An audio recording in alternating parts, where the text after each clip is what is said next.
Coba dibetain baik-baik deh. Kalau teman-teman sadar, seringkali baca pres ketika ditanya terkait isu-isu sensitif, mereka akan bertanya balik.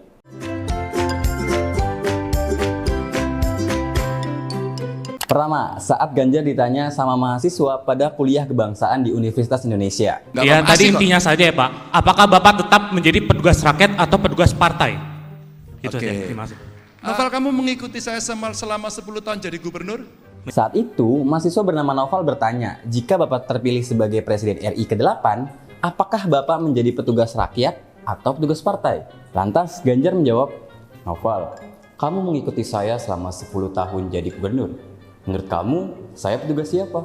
Kedua, saat Prabowo ditanya wartawan perihal deklarasi pasangan Anies dan Muhaimin Iskandar, Prabowo langsung menjawab dengan pertanyaan balik ke wartawan.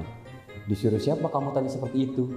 Anjay. Kemudian, Anies juga pernah melakukan hal yang serupa ketika ditanya soal sikapnya terhadap proyek IKN dalam acara Rapat Kerja Nasional Asosiasi Pemerintah Kota Seluruh Indonesia atau APEKSI pada bulan Juli lalu. Dalam tulisan di kolom BBC Indonesia, seorang konsultan politik yang telah bekerja untuk banyak calon kepala daerah dan yang menolak untuk namanya disebutkan ini memberitahu bahwa hal atau fenomena tersebut juga bagian dari strategi komunikasi setiap bakal calon pejabat publik, termasuk baca pres. Setiap dari mereka terdapat tim pemantau media sosial yang tugasnya memonitor dan menyoroti isu-isu yang sering muncul dan dibicarakan oleh netizen terhadap bakal calon terkait. Kemudian isu-isu itu dikumpulkan, lalu diolah untuk pada akhirnya dijadikan fact atau frequently asked question. Anjay, bahasa Inggris.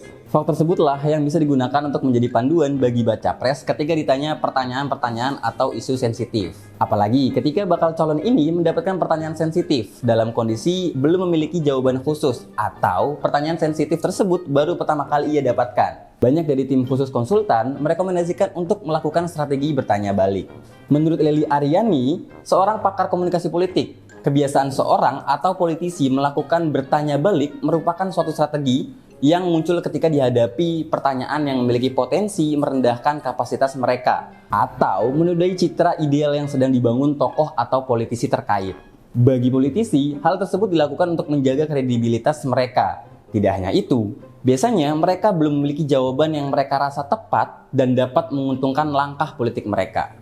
Fenomena bertanya balik ini ternyata memiliki dampak negatif terhadap baca pres ketika pertanyaan yang diajukan merupakan pertanyaan yang informatif atau bertujuan untuk mengetahui pandangan, sikap, visi, misi, dan bahkan program dari baca pres. Maka strategi bertanya balik ini dinilai akan membuat para pemilih atau masyarakat bingung karena mereka tidak mendapatkan jawaban yang jelas dan tidak memuaskan. Nah, menurut kalian gimana nih fenomena yang terjadi saat ini? Jangan lupa komen ya.